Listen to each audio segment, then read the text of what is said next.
తల్లిదండ్రులు కావాలని మీ కలని నిజం చేసుకోండి. 49 లో ఫ్రీ అల్ట్రాసౌండ్ స్కాన్ మరియు ఫ్రీ స్పెషలిస్ట్ కన్సల్టేషన్. కేవలం 999 కి fertility assessment package, AMH test మరియు వీర్య పరీక్ష. ఇప్పుడే కాల్ చేయండి 8977738819. 49 అంటే సంతానం, 49 అంటే సంతోషం. నమస్తే. అమ్మ బాగున్నారా? సార్ మీరు ఎలా ఉన్నారు? బాగున్నానండి. అంటే ఎన్నో రకాల సినిమాలు మీరు చేసి ఉండొచ్చు, మేము చూసి ఉండొచ్చు. కానీ మీరు ఈ సినిమా చేసే ముందు LGBTIQA the battle of rights చేసినప్పుడు ఆ సినిమా తీయాలి అన్న ఇన్స్పిరేషన్ కానీ ఆ స్టోరీ మీ మైండ్లోకి ఎలా వచ్చింది సార్? నేను గతంలో మీరు నా సినిమాలు చూసే ఉన్నారని చెప్పారు కాబట్టి చాలా అన్అడ్రస్డ్ ఇష్యూస్ ఉన్నాయి సమాజంలో. చాలా ఇష్యూస్ ఉన్నాయి, చాలామంది ఎమోషన్స్ ఉన్నాయి. కానీ మనం ఎప్పుడూ ఒకే ఒక రొటీన్ ప్లాట్ఫామ్లో ఒక రెగ్యులర్ మెయిన్ స్ట్రీమ్ అనే ఒక మోసలో పడి చాలా కథలు చెప్పడం మానేస్తూ ఉన్నాం. అలాంటి కథల్లో చాలా ఇంపార్టెంట్ ఆస్పెక్ట్ అనిపించింది నాకు ఈ కమ్యూనిటీ గురించి చెప్పాలి అని. ఎందుకంటే ఎన్నో అపోహలు ఉన్నాయి. యాజ్ అ ఫిల్మ్ మేకర్గా నేను అడ్మిట్ అవుతున్నాను. అండ్ నాకు చాలా అపోహలు ఉన్నాయి. ఎందుకంటే రెగ్యులర్ సినిమా క్యారెక్టర్స్ని ఎలా చూస్తుంది అనే ఒక మైండ్ సెట్లోనే ఉంటాం.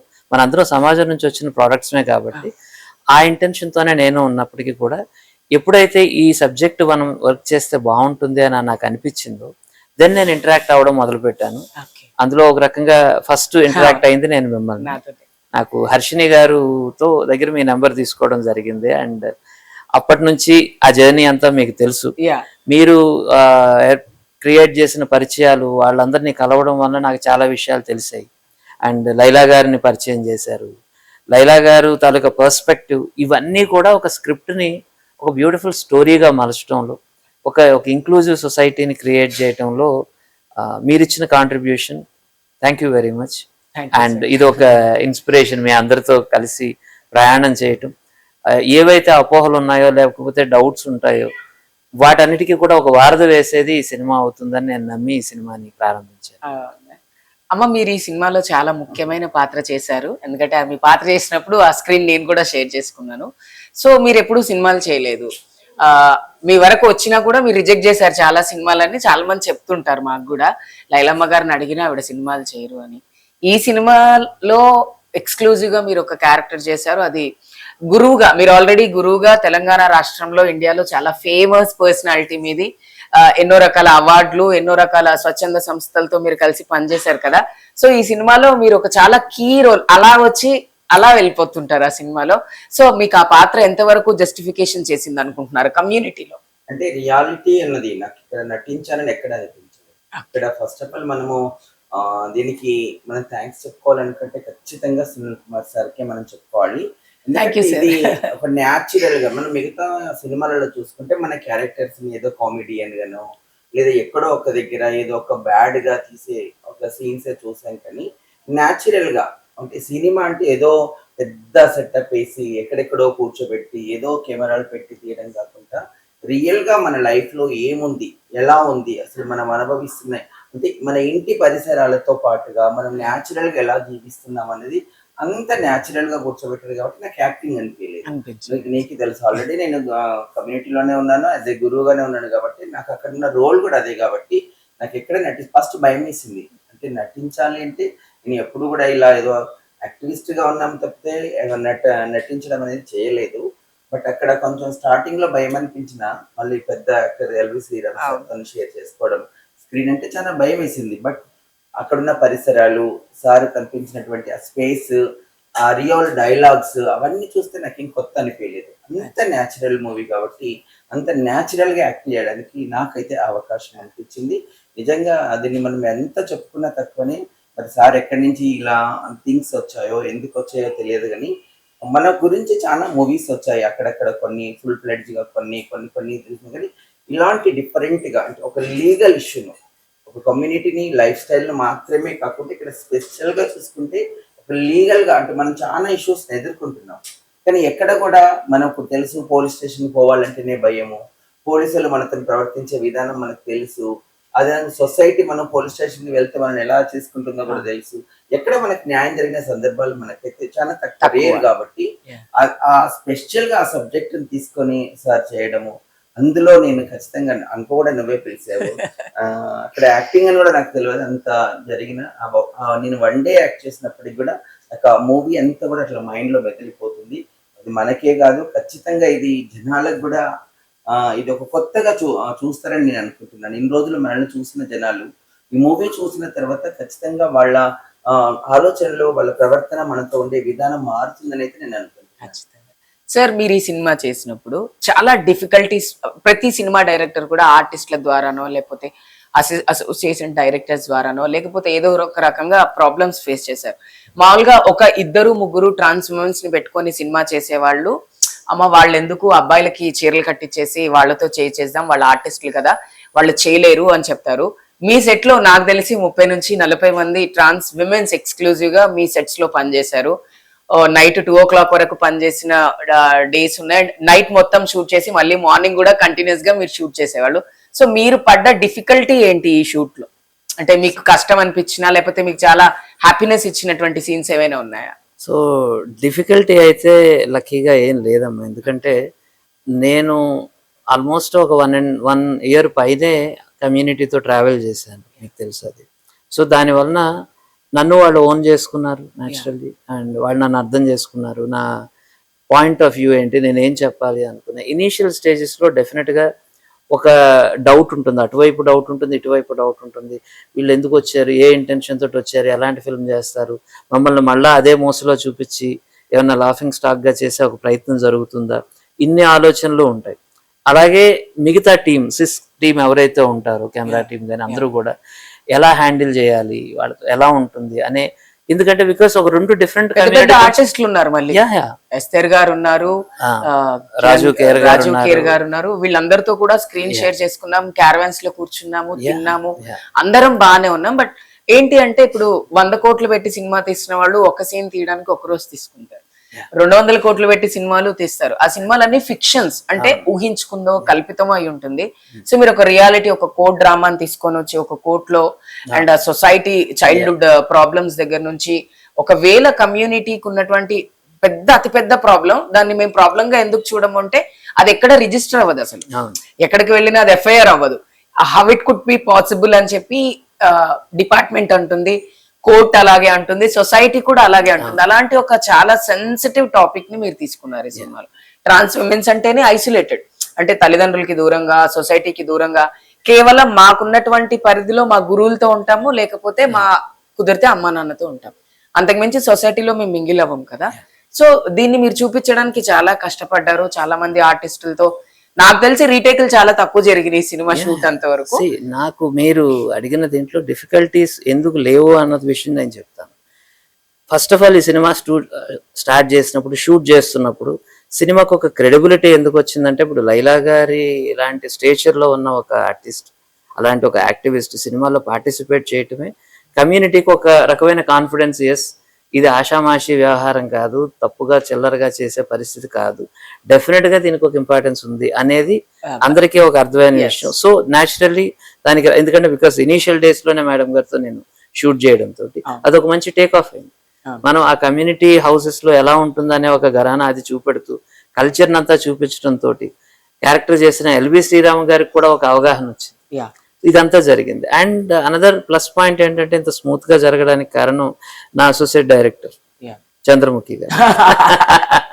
సో కమ్యూనిటీతో అండ్ రెగ్యులర్ మిగతా క్రూ మెంబర్స్ కి మధ్యలో ఒక బాండింగ్ లేదా ఒక అండర్స్టాండింగ్ క్రియేట్ చేయటంలో you played a good role అండి ఆ ఆస్పెక్ట్ లో. And I'm very happy for that. అంటే ఒక ఇంత సాఫీగా సజావుగా ఇలాంటి ఒక సినిమా, ఎంత సెన్సిబుల్ సినిమాని, సెన్సిటివ్ టాపిక్ ని డీల్ చేయగలిగామంటే డెఫినెట్ గా ఇది కలెక్టివ్ సక్సెస్ కింద నేను భావిస్తాను. అండ్ ఇప్పుడు లైలమ్మ గారు ఉన్నారు, లైలమ్మ గారికి ఒక కాల్ చేసి, మన సినిమాలో ఒక మంచి క్యారెక్టర్ ఉంది, నేనే మీకు కాల్ చేశాను. ఫస్ట్ చేసినప్పుడు మమ్మీ ఏమీ ఆలోచించాల, జస్ట్ స్టోరీ కూడా నేనేం చెప్పలేదు, సరే నాన్న నువ్వు పిలిచావు కదా వస్తాను అన్నారు. అంత ఈజీగా ఒక సినిమాలో క్యారెక్టర్ ఎలా ఒప్పుకున్నారమ్మా? అంటే ఫస్ట్ నేను నీ మీద నమ్మకంతో వచ్చాను. అక్కడ మూవీ నేను యాక్ట్ చేయాలి ఏంటిదో తెలియదు నాకు, బట్ నువ్వు రమ్మన్నావు, వచ్చాను. వచ్చిన తర్వాత అక్కడున్న అంటే ఎల్బి శ్రీరామ్ గారు ఎంటర్ అవ్వడం చూస్తే, ఎల్బి శ్రీరామ్ గారు నీతో ఫ్రెండ్లీగా ఉండి, అంటే ఆ క్యారెక్టర్ లో ఒక జడ్జి రోల్ పోషిస్తూ మన కమ్యూనిటీ హౌజెస్కి వస్తున్నారు అంటేనే అక్కడ నాకు సిచ్యువేషన్ అర్థమైంది. ఇది అంత ఒక జడ్జి రోల్ పోషిస్తున్నారు, అంత పెద్ద యాక్టర్ మన ఇంటి దాకా వస్తున్నారు అప్పటిదాకా అసలు ఏంటిది కూడా నాకు తెలియదు, అసలు ఎవరిని కూడా చెప్పలేదు. సార్ని కూడా అప్పుడే ఫస్ట్ చూస్తాను నేను. కాబట్టి నా మైండ్లో నాకు నేను అనుకున్నాను, ఇది చిన్నది అది అవ్వదు, ఇది మంచి సబ్జెక్ట్ అయి ఉంటుందని నేను ప్రిపేర్డ్. నేను ఇలాగ వచ్చాను, అలాగే కూర్చోబెట్టారు, అలాగే తీశారు, అలాగే జరిగింది. కాబట్టి అంటే అక్కడ ఎల్వి శ్రీరామ్ గారు సారు మన కమ్యూనిటీతో ఉండే ఈ వాతావరణం చూసిన వెంటనే నాకు మైండ్లో అనిపించింది, ఇది అంత ఈజీ సబ్జెక్ట్ ఏం కాదు, అంత చెడ్డ సబ్జెక్ట్ ఏం కాదు, ఇది ఒక స్పెషల్ సబ్జెక్ట్ అయి ఉంటేనే ఇంత జరుగుతుందని నాకు అనిపించింది. ఎందుకంటే షూటింగ్స్ అంటే ఎక్కడో అవుట్డోర్ పోతారు, ఎక్కడో చేస్తారు, ఎక్కడెక్కడో అది చేస్తారు కదా, ఇది మన ఇంటికే వస్తున్నారు, అంత పెద్ద పెద్ద ఆర్టిస్టులు వస్తున్నారంటే అప్పుడు నాకు అనిపించింది. కాబట్టి నేను ఎవరిని అడగలేదు. చేస్తున్న క్రమంలో ఫస్ట్ సీన్ లోనే అర్థమైపోయింది, సార్ మాకు ఎల్వి శ్రీరామ్ గారు నాకు ఫ్రెండ్ అని ఒక రోల్ పోషించడం అనేది అది ఇంకా పెద్దగా నాకు ఛాలెంజ్ అనిపించింది. సార్తో యాక్ట్ చేయాలంటే నేనేం చేయాలి, అయినా సరే సార్ ఇచ్చిన సపోర్ట్, అందరూ మన సపోర్ట్ తోని చేయగలిగాము. ఎనీవే నాకు అనిపిస్తుంది ఇక్కడ ఖచ్చితంగా ఇది డిఫరెంట్ గా కమ్యూనిటీకి ఒక ప్లస్ అవుతుంది. ఎందుకంటే మనకు 2019లో మనకు కొత్తగా చట్టం వచ్చిన తర్వాత చట్ట పరిధిలో మన ఎవరిని చూపెట్టలేదు, మనల్ని ఎక్కడ కూడా మన వాయిస్ సరిగ్గా ఎక్కడ రేజ్ చేయలేదు. సొసైటీ కూడా ఆ చట్టాల గురించి పూర్తిగా అవగాహన లేదు. ఈవెన్ డిపార్ట్మెంట్ అంటే సార్ మూవీ తీసేటప్పుడు ఎలాంటి ఎక్స్పీరియన్స్ వచ్చిందో నాకు తెలియదు, కానీ లాయర్స్ కానీ జడ్జెస్ కానీ పూర్తిగా మన చట్టాల మీద పూర్తి అవగాహన లేదు. పోలీస్ డిపార్ట్మెంట్ అసలు లేదు. కానీ ఈ మూవీలో చూసిన తర్వాత ఖచ్చితంగా ఈ యాక్ట్ ఉందా, ఈ యాక్ట్ వీళ్ళ కోసం ఒక స్పెషల్ గా ఒక చట్టం ఉంది అనేది చాలా మందికి అర్థం అవుతుంది. చాలా మందికి చట్ట పరిధిలో మనం ఉన్నాము అనేది కూడా ఈ మూవీ చూసినాక అర్థం అవుతుంది అనేది నాకు అనిపిస్తుంది.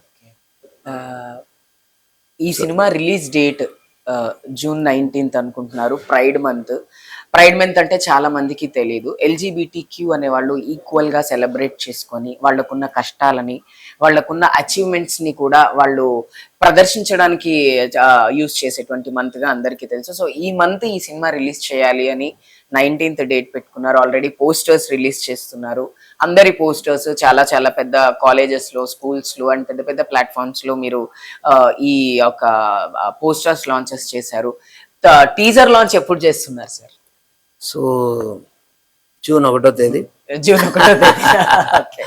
అంటే pride month starting day. Okay. కాబట్టి ఎందుకంటే చాలా మంది సినిమా అంటే పోస్టర్స్ కాకుండా ఇవాళ రేపు ఉన్న ట్రెండ్ లో టీజర్ ని ఎక్కువ, లేకపోతే ట్రైలర్ ని ఎక్కువ ఎక్స్పెక్ట్ చేస్తారు. టీజర్ ఫస్ట్ వస్తుంది, తర్వాత ఒక 1 week లో ట్రైలర్ రిలీజ్ ముందు ఒక 1 week వస్తుంది. First of all I wanted to, madam గారు ఆ రోజు యాక్ట్ చేసిన తర్వాత ఎల్బి శ్రీరామ్ గారు నేను చాలాసేపు మాట్లాడుకున్నాను. హీ వాస్ సో అమేజ్డ్ అనమాట, ఎంత బాగా పర్ఫామ్ చేశారండి. అంటే ఇద్దరు ఆ న్యాచురల్ టింజ్ ఏదైతే ఉంటుందో, he appreciated our work a lot. అది చాలా బాగా చేశారు. నేను అసోసియేటెడ్ గా ఉన్నాను కాబట్టి అన్ని స్క్రీన్స్ లో ఆ డైలాగ్స్ లో ఉన్నాను. సింగిల్ ఒక్కసారికే సార్ చాలా సర్ప్రైజ్ అయ్యారు మీ యాక్టింగ్. అవి ఒక్కసారికే అయిపోతుంది, అంటే రిపీటెడ్ గా చేయలేదు ఏ సీన్ కూడా ఆ రోజు. And it's an internal competition to the community that we have to focus more on the work అనేది అమ్మని చూస్తే నేర్చుకోవచ్చు. అండ్ మీ దగ్గర నుంచి ఏం నేర్చుకోవచ్చు అంటే, సినిమా తీయాలి అంటే 100 కోట్లు అవసరం లేదు, ఒక మంచి సబ్జెక్ట్ ఉంటే చాలు అనేది మీ దగ్గర నుంచి తీసుకోవచ్చు. మంచి టీం ఉండాలి, మంచి మనుషులు మన చుట్టూ ఉండాలి.